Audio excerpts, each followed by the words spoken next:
हमारे स्थानक में जाप चल रहा है, क्योंकि कोल्हापुर में जैन स्थानक में साध्वी श्री किरण जी महाराज का देवलोक हो गया है। तो अभी जितने भी जैन स्थानक हैं उसमें नमोकार मंत्र का जाप होगा, प्रवचन ही होगा। आज सावन का पहला दिन है और सावन के पहले दिन के अंदर सभी स्थानकों में प्रवचन ना होकर जाप हो रहा है। इसी टाइप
आप सबको मिली हो, किसी को है किसी को नहीं है।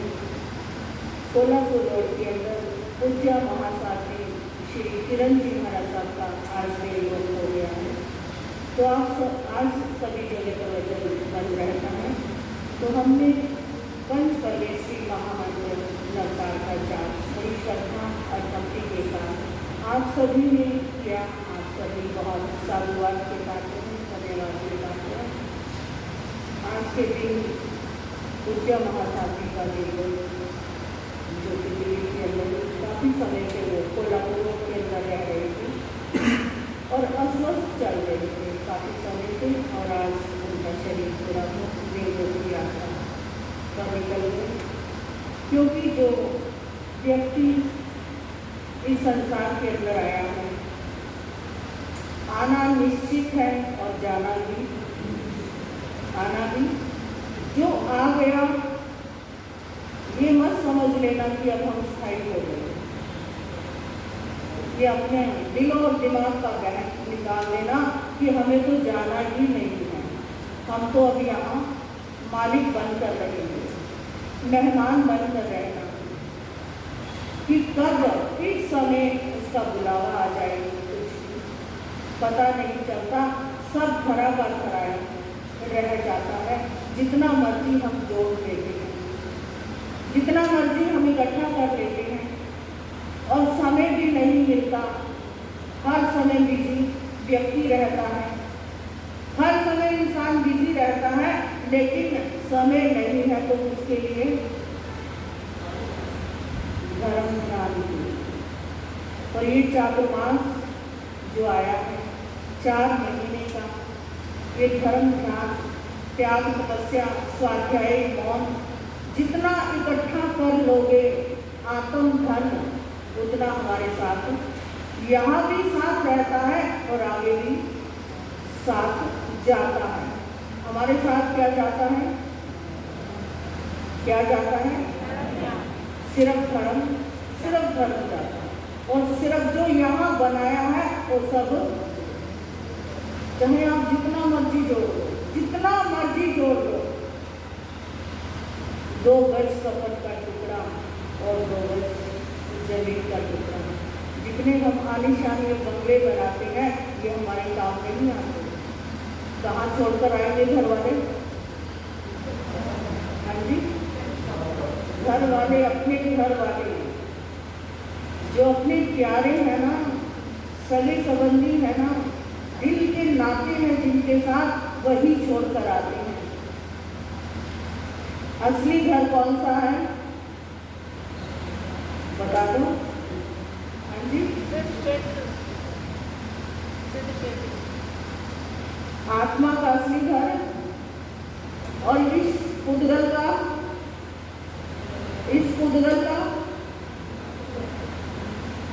हाँ जी, आवाज नहीं आई मुझे।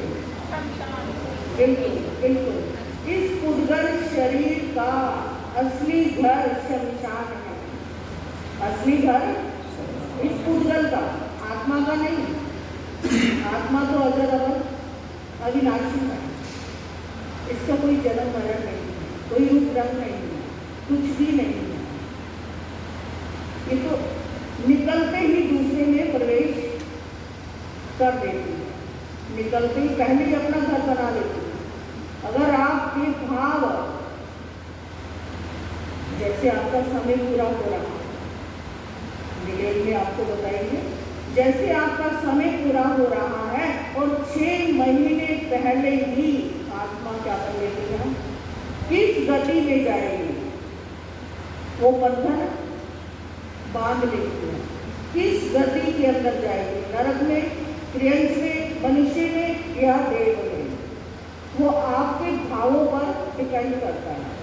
आपके भाव 6 महीने पहले से ही तैयारी शुरू हो जाती है। तो समझ लेना इस बात को, जान लेना कि हमने कैसे अपनी तैयारी करनी है। ये तो सब यहाँ पे यही रह जाएंगे जिनके लिए हम ममता करते हैं, मोह करते हैं, आसक्ति करते हैं, राग करते हैं, द्वेष करते हैं, ये नाते तो सब यही रह जाएंगे। तो सभी को अपने जीवन के अंदर अपने भावों को पवित्र करना है, पावन करना है और अपना असली खजाना बटोरना। तो हम पता नहीं कब चलने की तैयारी हो जाए, कुछ नहीं कह सकते, कोई समय निश्चित नहीं होता, कोई समय निश्चित नहीं होता कब तैयारी, हर समय अपनी तैयारी लेकर चलो, हर समय कब कहाँ किस मोड़ पर किस गली में, या घर बैठे या बाहर है या कहीं गए हैं, कुछ नहीं पता। कब ये सांसें पूरी हो जाए तो अपने जीवन की तैयारी हर समय करके चलेंगे। अब हम सुनेंगे कुछ भाई बहनों के प्रश्नों को और आनंद लेंगे, सभी छूलेंगे। हमारे भाई सतीश जी एक भजन हमारे सामने रखेंगे। भाई सतीश जी बहुत सुंदर बोलते हैं, बहुत अच्छा बोलते हैं, गुरु के प्रति बड़ी श्रद्धा और भक्ति रखते हैं। तो हम सुनेंगे भाई सतीश जी को।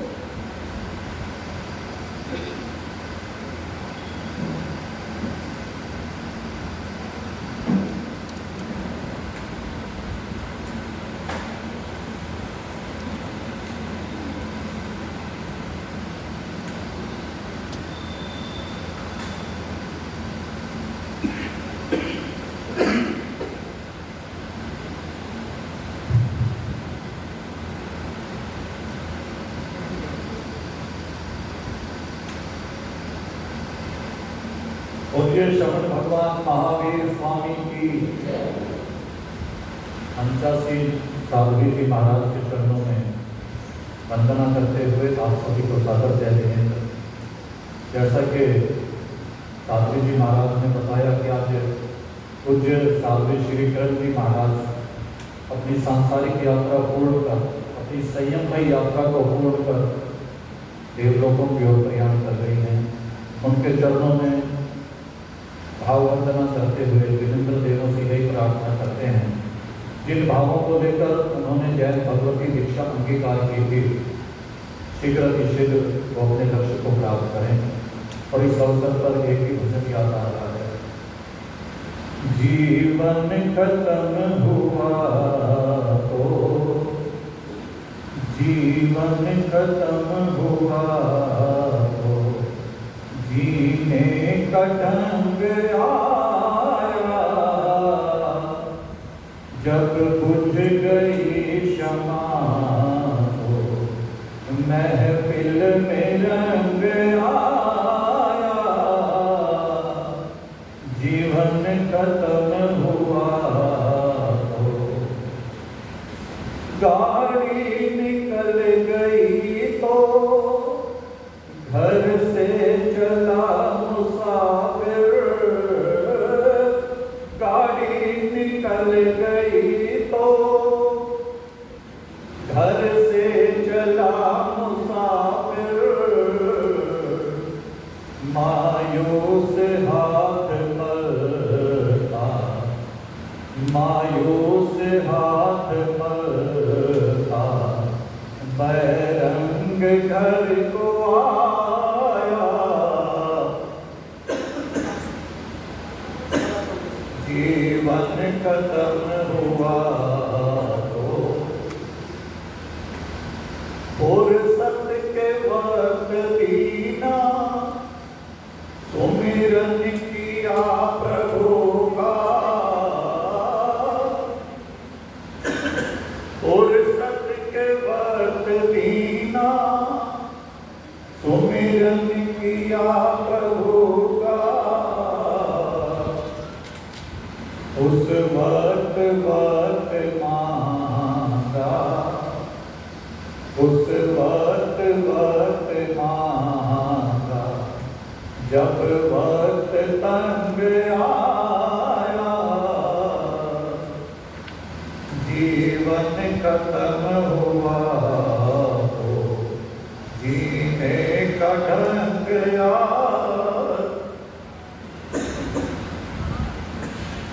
तन की मशीनरी ने अब ठीक चल न सीखा, तन की मशीनरी ने अब ठीक चल न सीखा, जब बूढ़े तन के हर एक, जब बूढ़े तन के हर एक पुरजे ने जंग खाया,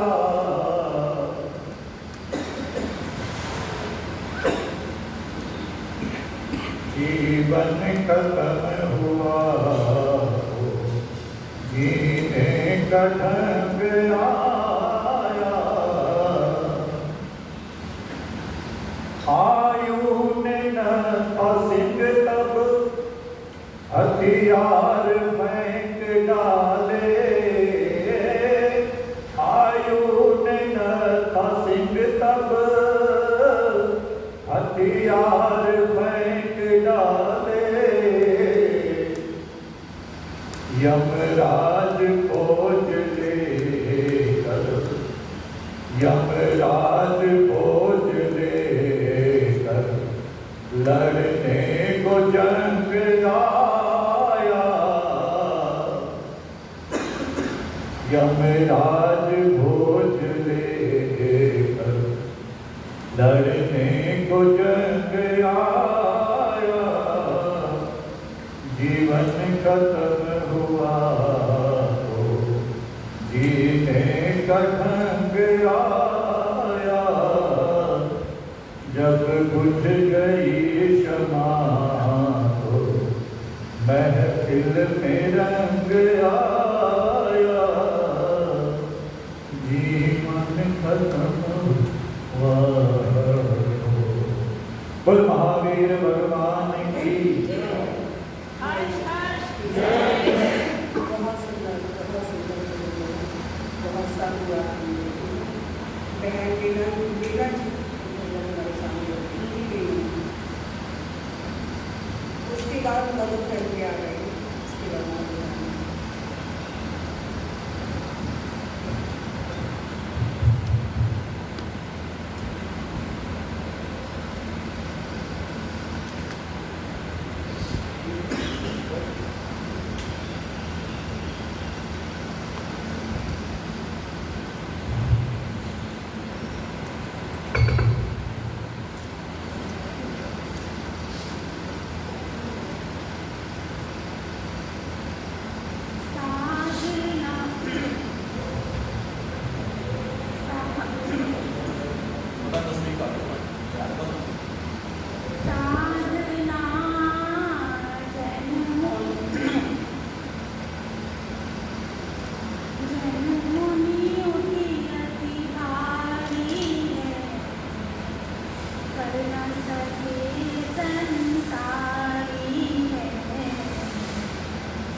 त्याग के जग बलिहारी है साधना केश लोच हो यात्रा पैदल गर्मी सर्दी सहना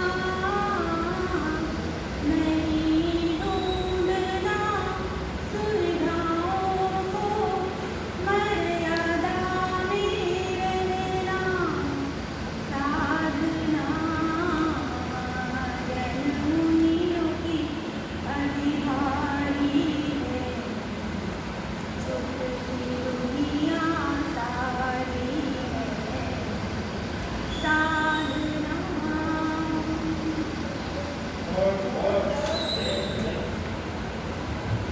एक क्वेश्चन आपके सामने, जिंदगी का सबसे बड़ा सत्य क्या है? ये क्वेश्चन है, जिंदगी का सबसे बड़ा सत्य क्या है? अब हमारी मधु है एक भजन हमारे सामने रखी। नीलम मैंने बहुत सुंदर बोला, बहुत सुंदर, बहुत शुभकामनाएं, बहुत बहुत साधुवाद।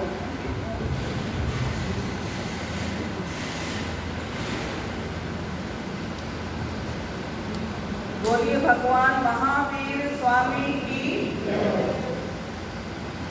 पाठ पर विराजित उन्हीं के चरणों में शत वंदन नमन और आप सबको सादर जय जय।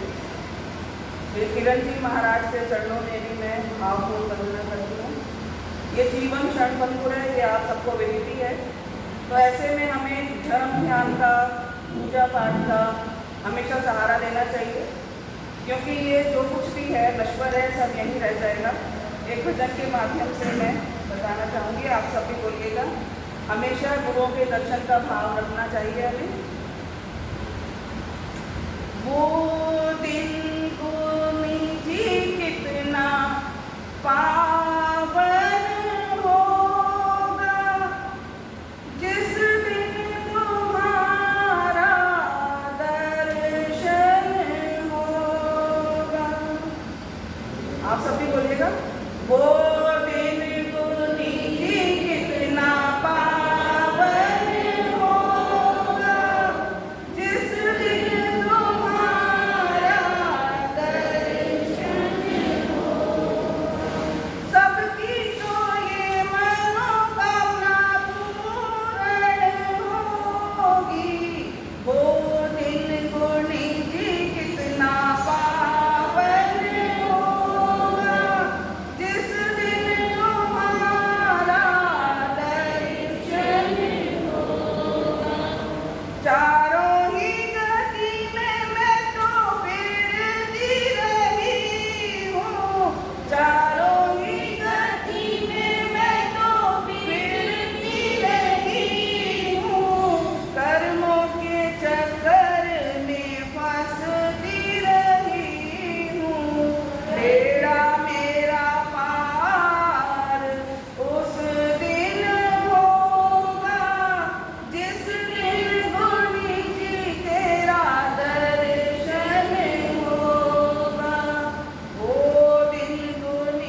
रात्रि भोजन का त्याग करने से कितने दिन की तपस्या का लाभ मिलता है? रात्रि भोजन का त्याग करने से कितने दिन की तपस्या का लाभ मिलता है? आधे दिन एक दिन के रात्रि भोजन का त्याग करेंगे तो आधे दिन की तपस्या, हाफ डे, और एक साल में 6 महीने। मीना बहन ने बहुत सुंदर जवाब दिया, बिल्कुल सही बोला। अगर हम एक साल तक रात्रि भोजन का त्याग करते हैं, एक साल तक, तो हमें 6 महीने की तपस्या का लाभ मिलता है। अगर 4 महीने छोड़ोगे तो 2 महीने। रात्रि भोजन, अगर 4 महीने का त्याग करोगे तो 2 महीने की तपस्या का लाभ आपको मिलता है। तो अपने मन की भावों को जगाएंगे। सावन भादो जो ये 2 महीने हैं, इनमें तो कम से कम रात्रि भोजन का जहाँ तक पॉसिबल हो तो आप लोग कर सकते हैं रात्रि भोजन का त्याग। अगर मन मजबूत हो तो हर कार्य बन जाते हैं। मन मजबूत हो, मन में श्रद्धा हो, धर्म के प्रति लगन हो और मन एक निर्णय ले ले, क्योंकि मन है चंचल है त्रायमान। मन कभी टिकने नहीं देता। मन को पता नहीं कहाँ कहाँ की यात्रा करवाता है, कहाँ कहाँ भटका देता है। अभी आप स्थानक के लिए अगर आ भी रहे हो तो उसी टाइम रोकेगा कि तुझे अभी ये करना है, ये करना है, वहाँ जाना है, पता नहीं पूरी कितनी लिस्ट आपके सामने बनाकर रख देता है। तो मन को मजबूत करेंगे और कुछ ना कुछ तपस्या जिंदगी के अंदर करेंगे। ये 4 महीने हमें मिली है। आज गुरु पूर्णिमा का दिन, पवित्र दिन है, पावन दिन है। और आज आप एक नियम जरूर लेंगे, अपने मन के अंदर सोच लेंगे, क्योंकि गुरु पूर्णिमा का बड़ा महत्व होता है, पवित्र दिन है। और जिस भी मेरे भाई बहन के गुरु हैं, कोई भी गुरु, किसी भी तरह के गुरु तो गुरु होते हैं जिन्होंने आपने जिनको स्वीकार कर लिया, जिनको मान लिया, वो किसी भी संप्रदाय के गुरु तो गुरु हैं। उनको तो आपने मान लिया। दूसरे भी क्या है, जिन्होंने जिनको माना वो तो गुरु है ही है, लेकिन दूसरे भी क्या है, गुरु है। तो आज के दिन अपने मन के अंदर भाव बनाएंगे, किसी भी साधु संत गुरुओं की निंदा नहीं करेंगे, क्योंकि आप लोगों से तो बहुत अच्छे, कोई भी जैन साधु साध्वी है, किसी भी संप्रदाय का कोई भी है, आपसे तो कृष्ण से तो क्या है, ऊपर है। अगर कोई मेरे भाई है साधु संतों की निंदा चोरी करते हैं तो एक बात का ध्यान रख लेना, इस साधु संतों का कुछ जाता नहीं और आपका कुछ रहता नहीं। इस बात को थोड़ा गौर से सोच लेना कि साधु संतों का कुछ जाता नहीं और आपका कुछ रहता नहीं। जितना आप धर्म ध्यान दान पुण्य करके पुण्य इकट्ठा करते, समाई करके, जाप करके, दान करके, गुरुओं के दर्शन करके, तीर्थों पर जाकर जितने भी आप शुभ पुण्य इकट्ठा करते हो और एक बात में सब जलाकर राख कर देते हो। तो आज का ये पवित्र दिन है, गुरु पूर्णिमा का दिन है। महत्व है इसका कि किसी भी साधु संत की निंदा चोरी नहीं करेंगे। तो अपने मन के भावों को जगाएंगे, सार्थक करेंगे। किसी और भाई बहन ने भजन बोलना हो, किसी ने भजन बोलना ही है, मुझे तो पता नहीं ना किसको आता है। अगर किसी को भी आता हो तो बोल सकते हैं, कोई भी भाई है। मृदुला बहन बोलेगी भजन,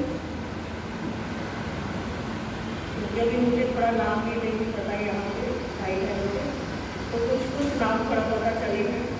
हमारी मृदुला जी है, हमारे सामने भजन रखेंगी, तो बड़ी श्रद्धा भक्ति के साथ सभी श्रवण करेंगे।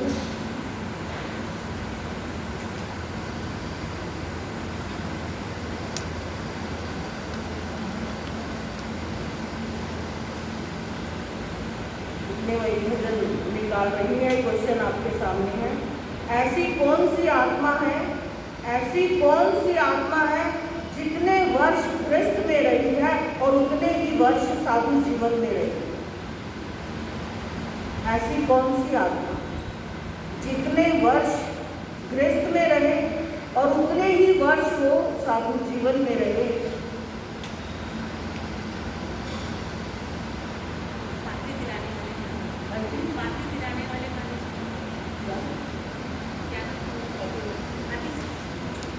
जितने वर्ष है बिल्कुल बराबर। सोच लेना कि भजन हम ध्यान का सुनते हैं दुर्गा बहन का। भारत जी के नाम में 10वें का जितने वर्ष गृहस्थ में रहे उतने ही वर्ष साधु जीवन के अंदर, संन्यास के अंदर रहे, प्रवज्जा के अंदर रहे।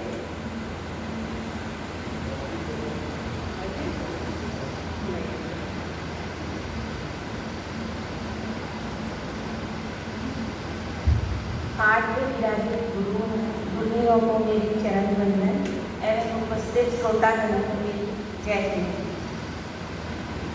तेरी चौखट पे आना, तेरी चौखट पे आना मेरा काम है, मेरी बिगड़ी बनाना तेरा काम है। तेरी चौखट पे आना मेरा काम है, मेरी बिगड़ी बनाना तेरा काम है। तेरी चौखट कहाँ मेरी जमी, तेरी चौखट कहाँ मेरी जमी, तेरे रहमो करम की तो कमी ही नहीं। तेरी चौखट पे आना मेरा काम है, मेरी बिगड़ी बनाना तेरा काम है। जिसे दुनिया में ना कोई अपना कहे, जिसे दुनिया में ना कोई अपना कहे, उसे अपना बनाना तेरा काम है। तेरी रहमत का तो कोई जवाब नहीं, तेरी चौखट पे आना मेरा काम है। ये माना मैं नहीं काबिले दीद हूँ, रूह चाहूँ और ना ही पाकीज हूँ। जिसे नफरत ही सारा जमाना करे, उसे गले लगाना तेरा काम है। उसे गले लगाना तेरा काम है। तेरी चौखट पे आना मेरा काम है, तेरी चौखट पे आना मेरा काम है। भीख एक मांगने तेरे दर पे मैं आया, उठी है ईद तेरी जो लाया हूँ मैं। उसको निभाना तेरा काम है, तेरी चौखट पे आना मेरा काम है। मेरे दिल में कोई भी चाहत नहीं और जन्नत की भी कोई परवाह नहीं। ये सलामत रहे आशियाना तेरा, ये सलामत रहे आशियाना तेरा। उस पे सिर को झुकाना मेरा काम